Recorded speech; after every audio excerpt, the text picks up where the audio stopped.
Halo teman-teman semua, welcome back to my channel. Jumpa lagi di channel YouTube ini ya, di Kia MV. Oke, jadi video kali ini saya cuman pengen bikin video ringan-ringan aja, ngebahas tentang motor lagi di rumah aja teman-teman. Saya lagi uji coba pakai kamera baru saya nih teman-teman, yang baru saya beli, Action Cam DJI Osmo Action 5 Pro.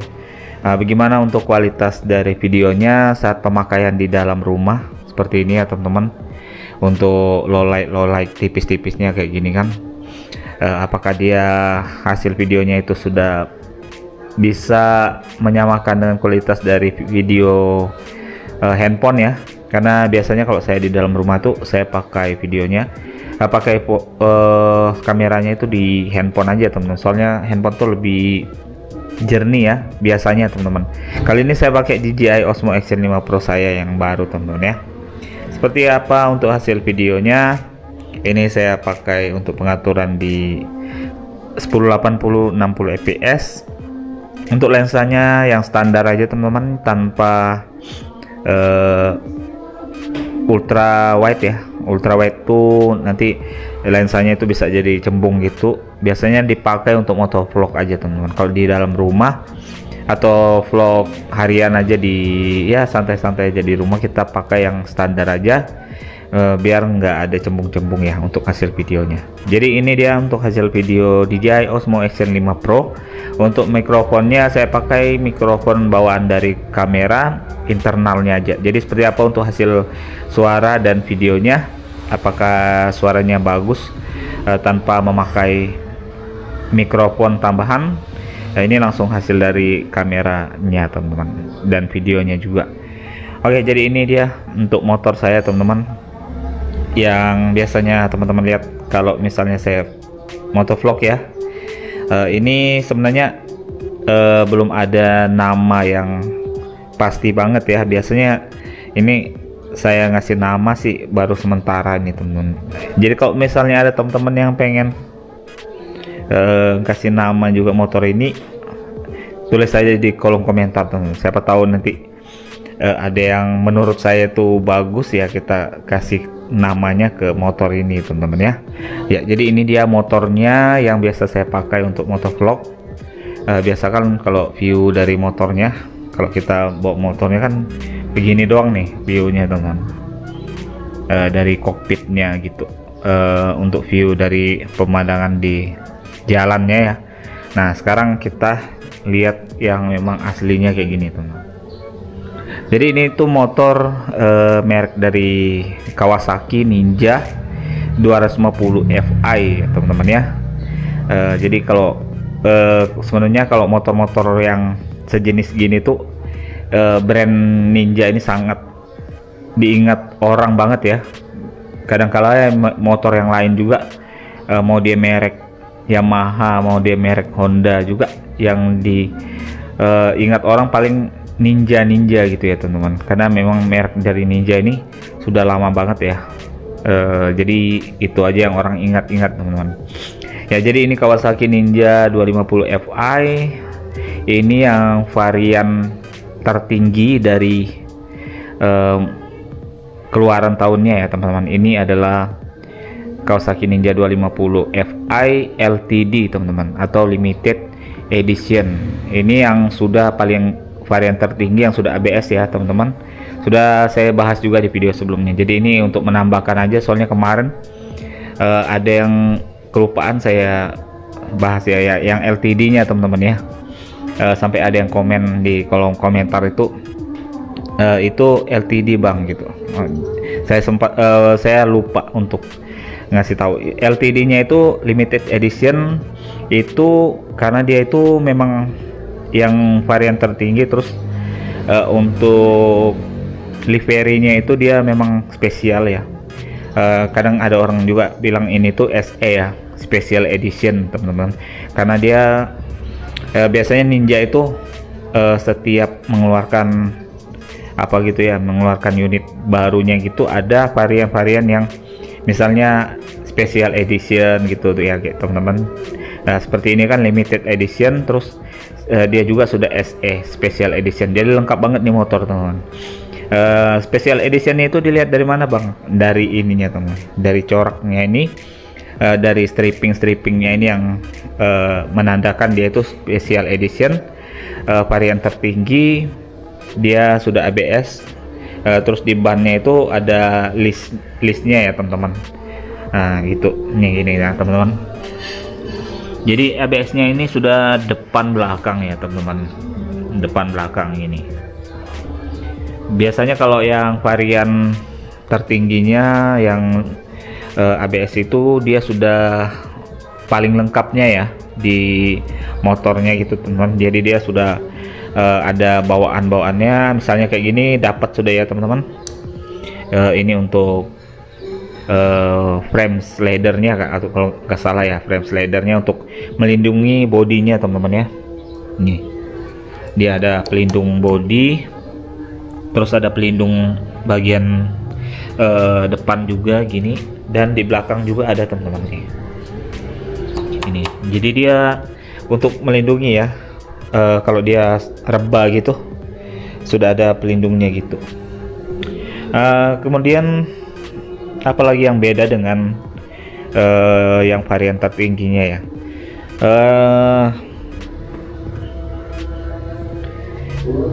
dia ini, oh ya, di bagian ininya kata orang itu dia lebih tinggi ya teman-teman. Untuk kaca depannya ini, windshield-nya ini, dia katanya lebih apa ya, lebih jenong gitu, dibandingkan yang sebelumnya itu dia lebih rendah ya.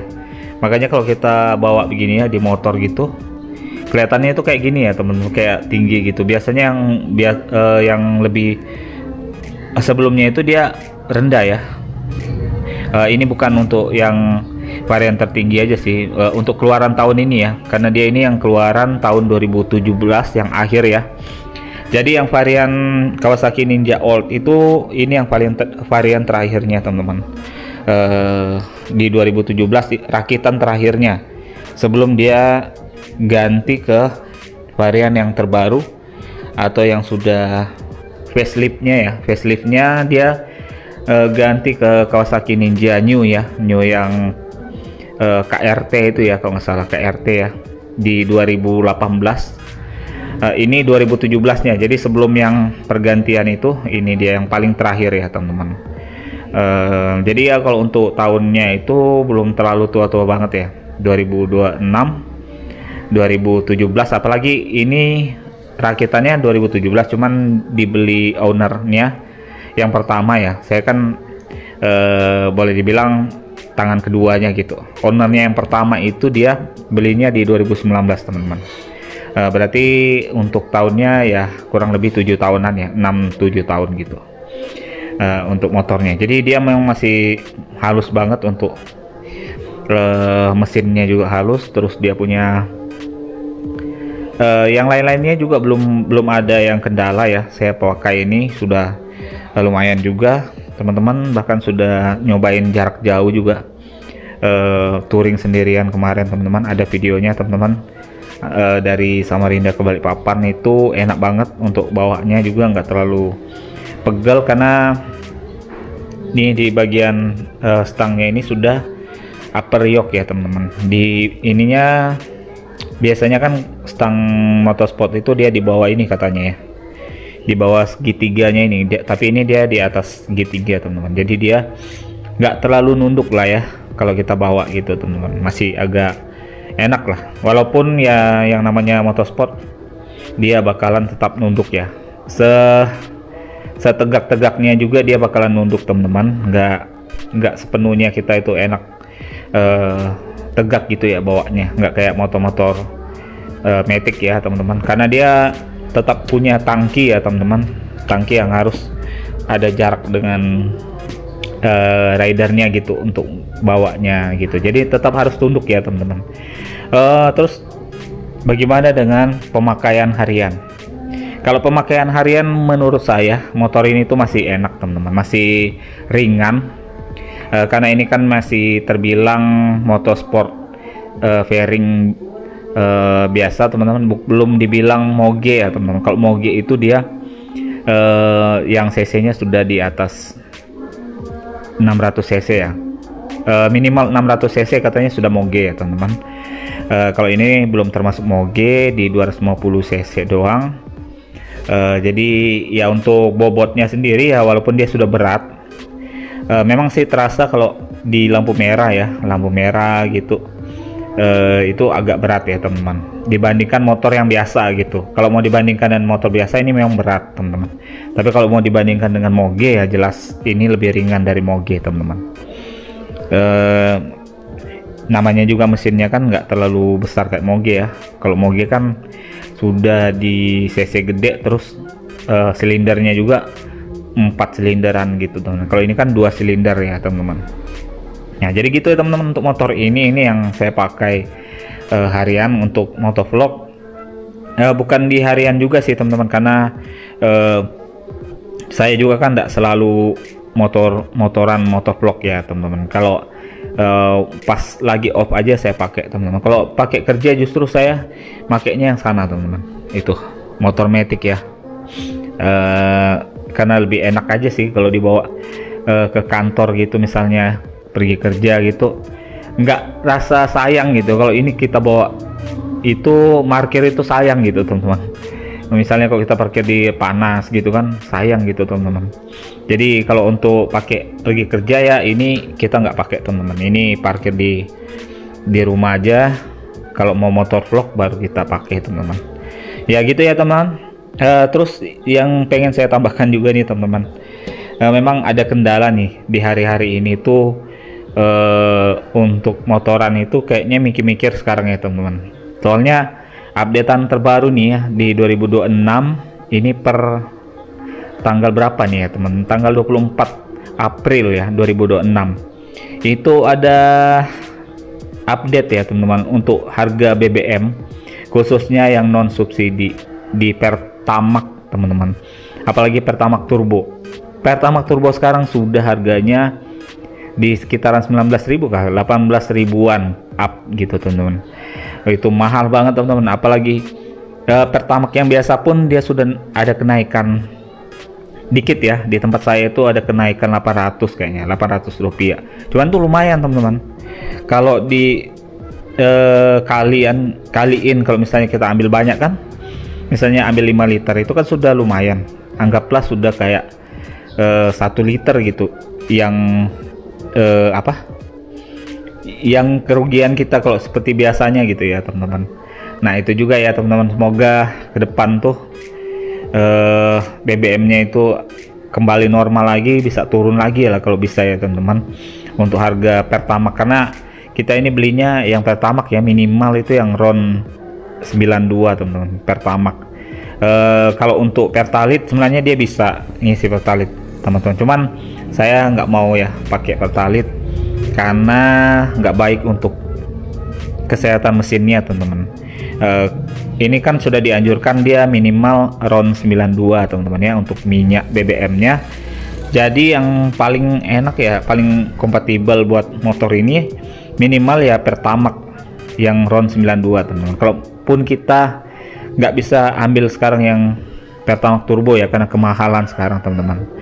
Ya karena di daerah saya belum ada opsi lain. Kalau mungkin di Jawa sana kan ada pilihan lain ya, mungkin BBM-nya bisa pakai seal ya teman-teman. Kalau di sini belum ada seal teman-teman. Jadi ya paling opsinya ya tinggal Pertamax biasa aja teman-teman. Tapi ya minimal Pertamax lah gitu. Kalau Pertamax biasa itu di harga sekitar 12.600-an kalau nggak salah ya terakhir itu. Nah itu terasa banget ya untuk kenaikannya sekitar 800 rupiah, itu sangat terasa banget sih teman-teman. Ya jadi ya semoga motovlog saya ke depan lancar-lancar aja teman-teman. Lagian saya juga paling motoran itu di dalam kota dulu nih teman-teman, belum ada rencana touring-touringan keluar. Mungkin kalau keluar kota baru dia terasa BBM-nya teman-teman ya. Ya untungnya untuk konsumsi BBM-nya dia ini lumayan hemat ya teman-teman. Itu aja sih teman-teman ya. Palingan untuk perawatannya di oli ini belum saya ganti oli lagi nih teman-teman. Nanti untuk pergantian oli mungkin ini harus diganti filter ya, filter olinya, karena sudah sebelumnya itu saya ganti oli nggak ganti filternya. Jadi setiap 2 pergantian oli gitu ya, dia wajib ganti filter olinya teman-teman ya, kayak gitu teman-teman. Itu aja sih teman-teman ya yang mau saya review. Sementara ini motornya ini di dalam rumah ya teman-teman. Kalau harian nggak dipakai itu saya masukin dalam rumah teman-teman ya, gitu ya teman-teman. Jadi itu aja mungkin video saya untuk kondisi motornya aman aja ini teman-teman ya. Jadi mungkin itu aja review saya untuk motor, sekalian nge-review nih hasil dari video dan suaranya seperti apa ya untuk DJI Osmo Action 5 Pro dipakai di dalam rumah nih teman-teman. Jadi ini kayak ngevlog di dalam rumah ya, daily vlog gitu teman-teman ya. Oke, jadi itu aja video saya kali ini, konten saya kali ini ya teman-teman, yang memang cuman pengen ngebahas motor dan juga kamera teman-teman ya.